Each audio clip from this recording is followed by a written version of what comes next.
So sister, don't talk with the other sister. She will not give the answer. I'm here. কিন্তু আপনি যদি অন্য ধর্ম দেখেন, Sister are a Christian. She's a Christian, no?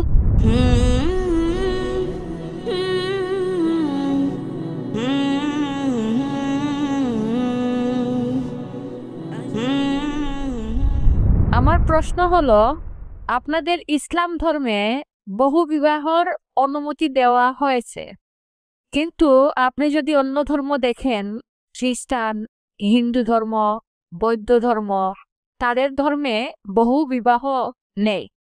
প্রশ্ন হলো, ইসলাম ধর্মে কেন বহু বিবাহ দেওয়া হলো? Thank you.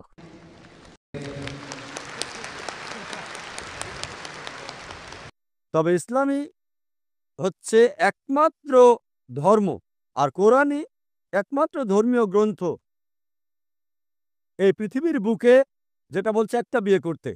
কোনো ধর্মগ্রন্থ নেই কোরআন ছাড়া, আমি তুলনামূলক ধর্মতত্ত্বের ছাত্র, যেটা বলছে যে একটা বিয়ে করো।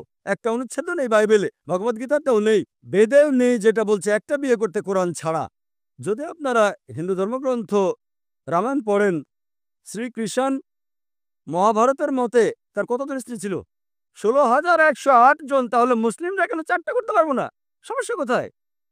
শ্রীকৃষ্ণের যেখানে স্ত্রী ছিল 16,108 জন, আমাদের 4 জন হলে সমস্যা কি? এরপর যদি আপনি বিষ্ণু পুরাণা অধ্যায় 24 অনুচ্ছেদ 1 পড়েন, বলছে একজন ব্রাহ্মণ 4 জন স্ত্রী থাকতে পারে। যদি ইহুদিদের গ্রন্থ পড়েন, এতে অনুমতি আছে যত ইচ্ছা তত বিয়ে করার। যদি খ্রিস্টানদের বাইবেল পড়েন, এতে অনুমতি আছে যত ইচ্ছা তত বিয়ে করার জন্য। যদি বাইবেল পড়েন, আব্রাহামের 3 জন স্ত্রী ছিল। সলোমনের কতজন স্ত্রী ছিল? তার 700 স্ত্রী ছিল।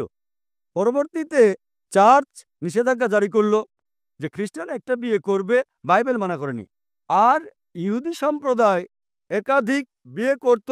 এটা ছিল 1950 সালে, যখন চিফ রাবি সাইনড পাস করে যে ইহুদিরা একটা বিয়ে করবে। সুতরাং নিষেধ করেছে রাবি, ইহুদি গ্রন্থ না। আর হিন্দু ধর্মগ্রন্থ মতে যত ইচ্ছা বিয়ে করতে পারেন। এবার দেখি কোরআন কি বলে। কোরআন বলছে সূরা নিসা অধ্যায় 4 আয়াত 3, তোমাদের পছন্দের মেয়েকে বিয়ে করো 2, 3 বা 4, কিন্তু যদি ন্যায় বিচার করতে না পারো তাহলে একটা। এই কথাটা যে একটা বিয়ে করো কেবল কোরআনে আছে, আর কোনো ধর্মগ্রন্থে নেই। বলা হয়েছে পছন্দের মেয়েকে বিয়ে করতে 2, 3 বা 4, কিন্তু ন্যায় বিচার করতে না পারলে একটা বিয়ে করো। আর কেউ যদি একের অধিক বিয়ে করতে চায়, কোরআনের দেওয়া একটা শর্ত হলো ন্যায় বিচার করা। যদি সমান আচরণ করতে না পারো, একটা বিয়ে করতে হবে। এখন কি কারণ, যুক্তিসঙ্গত কারণ একজন ভাবতে পারে কেন ইসলাম পুরুষকে একের অধিক বিবাহ নির্দিষ্ট করেছে? অনেক অমুসলিম মনে করে এটা ফরজ, বাধ্যতামূলক। এটা বাধ্যতামূলক নয়, অতিরিক্ত। এটা ফরজ না। আশা করি উত্তরটা পেয়েছেন।